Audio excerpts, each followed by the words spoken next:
The Artists Against Antisemitism. This group really gives me a lot of hope that perhaps we can inspire those who maybe have been afraid to speak out because they weren't sure what to say to show support.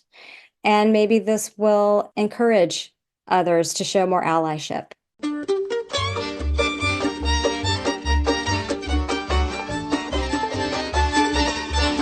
This is The Book of Life, a show about Jewish kidlit mostly. I'm Heidi Rabinowitz.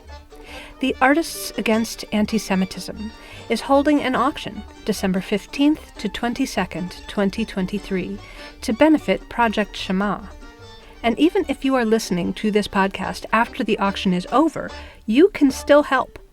I spoke to one of the organizers, author Debbie Reed Fischer, to learn more about the auction and the organization.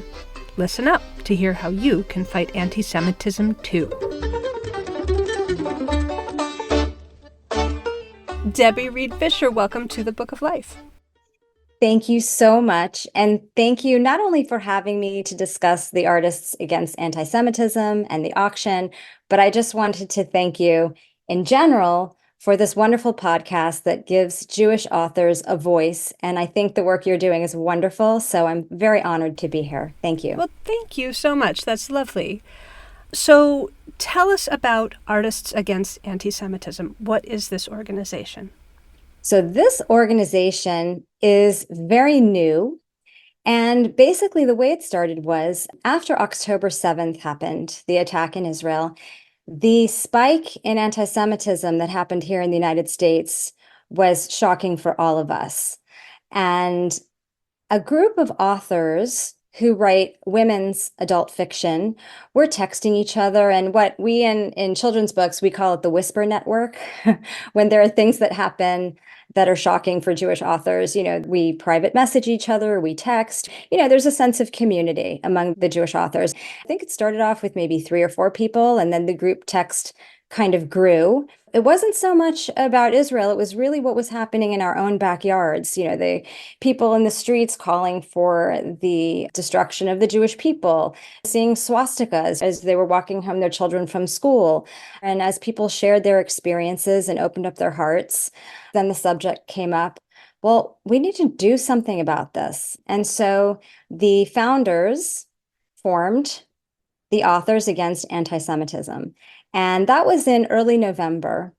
I was the very last person contacted before they capped the founding members. And so I'm very, very honored. And so the very first initiative was to address anti-Semitism on college campuses, because of course that's what's been so prevalent in the news and so shocking what's been going on. And some of us, including myself, have children who are on college campuses, and there are some kids who are afraid to leave their dorm rooms. And so our organization partnered with Project Shema for our first initiative. They have a wonderful program to address anti-Semitism on college campuses. It's grown from there, and we have just about 200 people on the leadership committee, and many of those are not Jewish. Those are allies as well as Jewish people. There's a lot of support, a lot of enthusiasm and inspiration. I have to say, on the founding committee, these women inspire me like no one else. They are facilitators. In addition to being on deadline and writing their books, they are waking up at 5 o'clock in the morning or staying up till 3 in the morning to get things done. And so what normally would take months has been done in about 3 weeks. So it's really been a whirlwind, and I'm very honored to be a part of it. Now, I think I heard you say Authors Against Antisemitism, but the name is actually Artists Against Antisemitism. Oh, did I say authors? I think you did. So did it begin with authors and then expand to include other kinds of artists? That is a fantastic question, and I apologize for saying Authors Against Antisemitism. Maybe I need my afternoon cup of coffee here. Right now, it's authors. However, our goal, part of the vision, is for us to be an umbrella organization and invite other groups of artists and creatives, visual artists, musicians, influencers, graphic designers, actors. And you can see from the donations we've received, one of our donors is Idina Menzel, Mayim Bialik, Alicia Reiner from the show Orange is the New Black. And The last I checked, I think we were at $54,000 we've raised in only a day and a half. So, in spite of all the terrible, terrible news, this really gives me hope and a positive feeling that the future can look bright. So I wanted to hear more about the auction itself. You mentioned a few of the things that are up for auction. Are there any surprising things, weird things, particularly Yes. exciting things? Tell me about the variety of what's available. Oh, fantastic. I mean, and there's every price range as well.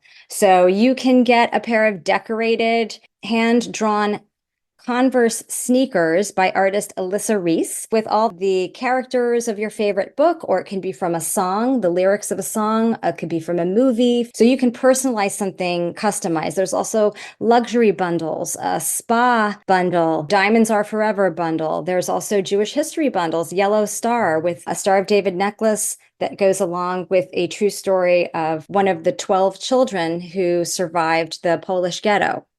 There are museum experiences, Bruce Springsteen concert tickets, Jimmy Fallon tickets. One of my favorites is an author is going to name a villain after a person you don't like in real life. So, I saw that one. It said, if you want to name some bad character after your ex, this is your chance. right, which I think is fantastic. I mean, there are really funny ones also. For example, Jenny Mullen, fantastic author. She's an essayist and very, very funny. If you like David Sedaris, you'll love Jenny Mullen. And she happens to be married to Jason Biggs, the actor. So she's donating random things that belong to him. And I'm guessing she's just going to raid his closet. And there's over 350 items, and I haven't even gone through all of them. And what did you yourself donate to the auction? Well, I used to be a film and television agent and a model booker and also a script doctor. I based my debut young adult novel on that. It was called Braless in Wonderland. It was based on a lot of true stories, but my editor at the time from Dutton said, this is so over the top. We really have to tone it down or we have to take it out, even though it really happened. So it was based on actual things that happened when I was in the film and modeling business. So I have I think a 20-minute Zoom, Ask Me Anything, because this was at the height of the supermodel era, can be about those people who want to get involved in writing scripts or becoming a script doctor, or also from the agent side of it. I also donated my This Is Not the Abby Show middle grade novels, as well as a Zoom, a free classroom visit. Also, our anthology, Coming of Age 13 B'nai Stories, shows up in a couple of different items, I think. There's a mitzvah bundle, and that book is included with a few other books and some bar mitzvah items, bat mitzvah items. And then on its own, also a Zoom session and signed books for that. That's just what I can remember off the top of my head, but I know there's more. Wow, you donated a lot of things. I myself donated one Ask Me Anything Zoom session. Oh, fantastic. Which was what I donated for the Levine Corrido auction. People seemed to like it, so I did it again. Well, thank you. Sure, my pleasure. How do people bid in this auction?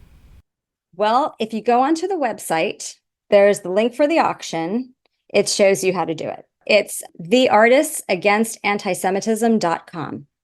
What if someone doesn't find something that they want to bid on, but they still want to fight anti-Semitism? What should they do? At the very top of the page, you can just make a direct donation. If you don't have time to scroll through or it's not your cup of tea, although I believe there's something for everyone's interest. But if you'd rather just make a regular donation, you can do that right at the very top of the webpage. And also, please follow us on Instagram, and we are at the Artists Against Antisemitism. What if people hear this podcast after the auction is over? Is there still a way for them to help? Yes, absolutely. We have the leadership team, and we appreciate and gratefully accept any help for upcoming projects. We have a newsletter, and once you get the newsletter, it will tell you about our next initiative and really just spreading the word because, our hashtag is keep the light going. And the beautiful thing about that is light travels. So that's what we're doing. We're fighting all these terrible anti-Semitic incidents going on in the world by spreading light. Light travels. So join us and keep the light going. Right. And that was very clever how the auction began immediately following Hanukkah to go with that theme. Yes, well, we have very clever people behind this. That's the thing for the future. I really see this expanding, and there's no limit to all the different ways we are going to spread the light because of these women who are so creative and innovative and hardworking. And I think it has to be said also, this is an act of bravery for some of us because there has been a lot of silence, which has really been shocking from people that we thought were allies. I'm not saying that this is empirically true for everyone, but in my anecdotal experience, it doesn't seem to happen to any other group, particularly in publishing, and even more specifically in children's book publishing. The sort of sweeping support whenever a tragedy happens to another marginalized group is a beautiful thing. And I hope that that always continues, the support for diversity. However, I would like to see more inclusion for Jewish people when these things happen. And so this group that we have really gives me a lot of hope that perhaps we can inspire those who maybe have been afraid to speak out because they weren't sure what to say to show support. And maybe this will encourage others to show more allyship. And certainly Project Shema is a fantastic organization to help people come together. Yes, I wanted to ask you about that. Tell us more about the work of Project Shema. Project Shema actually started, I believe, 3 years ago, because one thing I want to make clear is the anti-Semitism we're seeing now is not an October 7th problem. There has been in the last few years, particularly in the last decade, a very steady rise in anti-Semitism.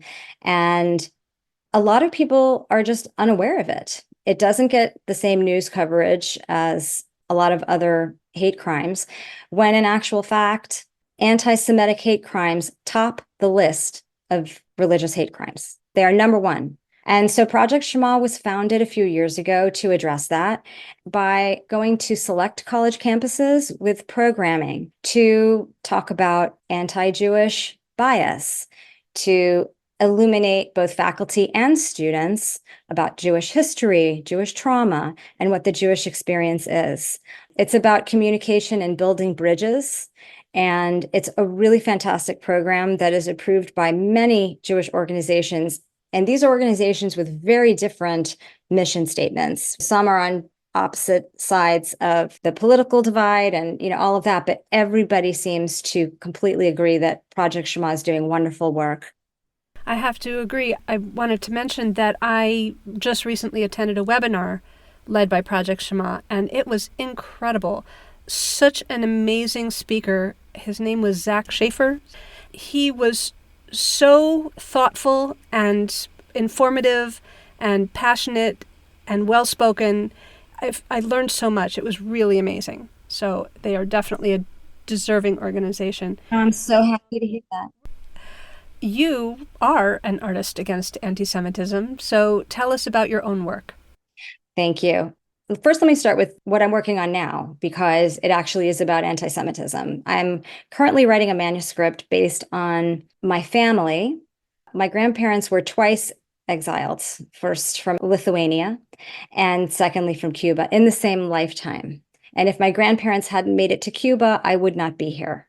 We call ourselves Jubins. What's different about my Jubin history is that my mother was not from Havana. She was from Guantanamo, a small town in the countryside. There were very few Jewish families. The synagogue was an apartment. My family history it's very eccentric. I know everyone's family is eccentric, really, if you talk to the correct relatives, but we seem to have an abundance of eccentric ancestors and really fascinating stories. But the main focus, my uncle was on the St. Louis, the Voyage of the Damned, which was the very famous ship that neither Cuba nor the United States would take. They were sent back to Europe. And of course, my uncle, who was a concert violinist for the Berlin Philharmonic, he was murdered in Auschwitz. And all five families of my grandparents were murdered. The only survivors were my grandmother, my grandfather, and my grandmother's sister. And then there was one cousin who was one of Mengele's experiments. She survived and was the founder of the El Paso Holocaust Museum. So believe it or not, I'm trying to write a historical that has humor, even though it's such a heavy subject. And that's sort of how it's coming out, and because that's my family. In spite of so many challenges. My family never lost the sense of humor in it, and it comes out in my writing. My other works, This Is Not the Abbey Show, Braless in Wonderland, Swimming with the Sharks, and Coming of Age, the anthology. My agent told me that, a big selling point for me was the humor, that editors who got it, that's why they bought the books.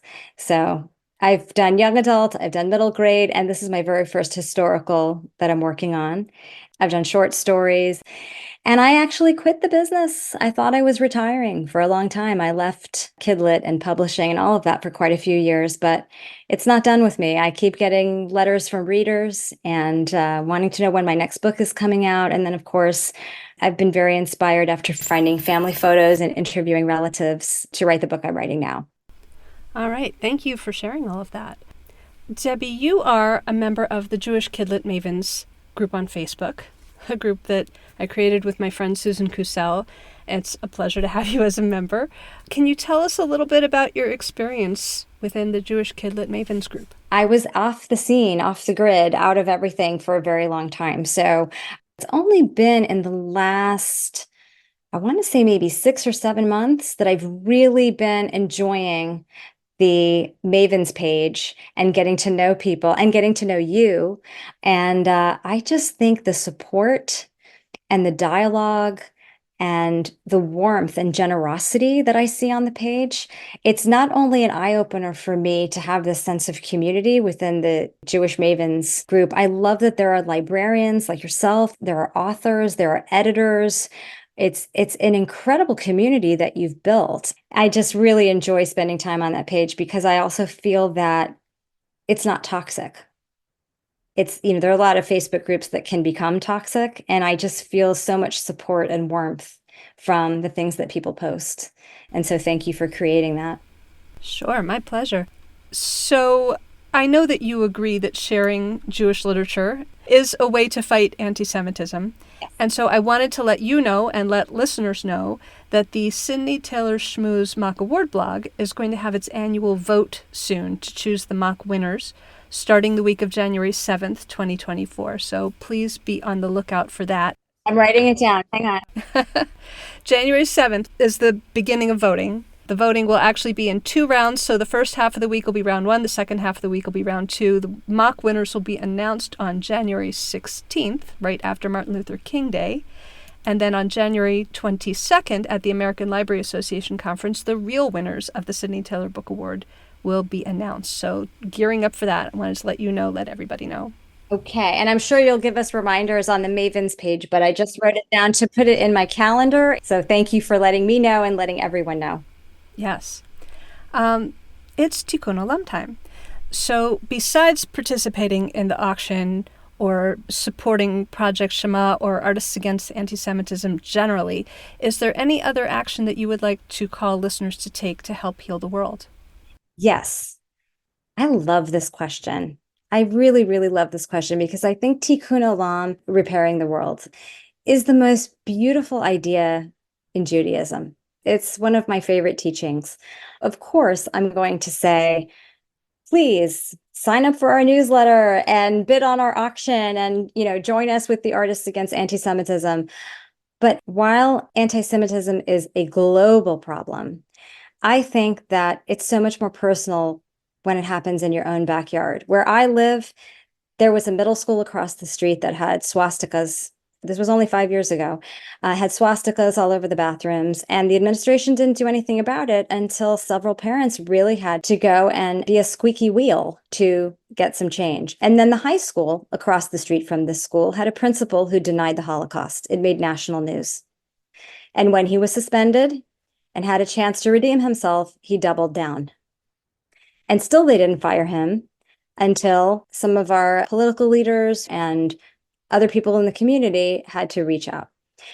So I feel that whatever is happening in your own backyard, in your community, whether it is at your synagogue, maybe there's a local Jewish day school near you, a JCC, a group of Jewish people who are getting together to perhaps collect goods, to donate.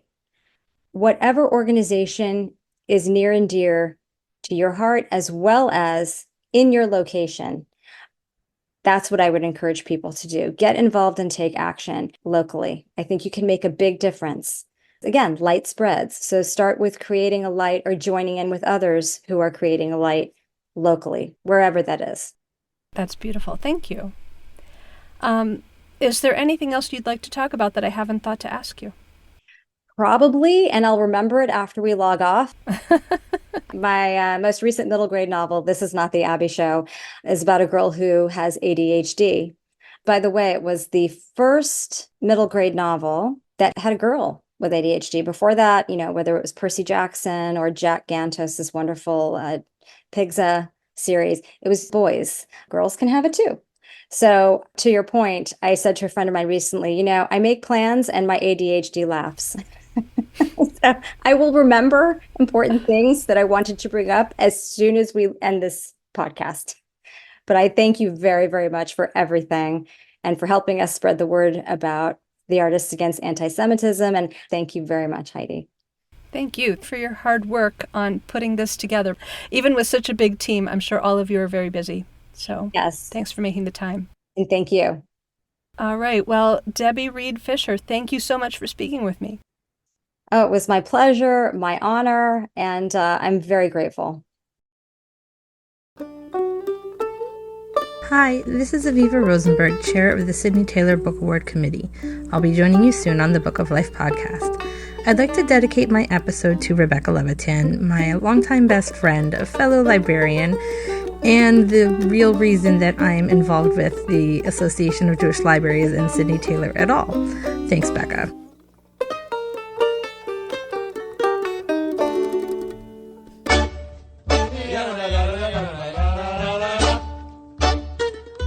Say hi to Heidi at 561-206-2473 or bookoflifepodcast@gmail.com. Check out our Book of Life podcast Facebook page or our Facebook discussion group, Jewish Kidlit Mavens. We are occasionally on Twitter too at Book of Life Pod. Want to read the books featured on the show? Buy them through bookshop.org/shop/bookoflife to support the podcast and independent bookstores at the same time. You can also help us out by becoming a monthly supporter through Patreon. Additional support comes from the Association of Jewish Libraries, which also sponsors our sister podcast, Nice Jewish Books, a show about Jewish fiction for adults. You'll find links for all of that and more at bookoflifepodcast.com. Our background music is provided by the Freilach Makers Klezmer String Band. Thanks for listening, and happy reading!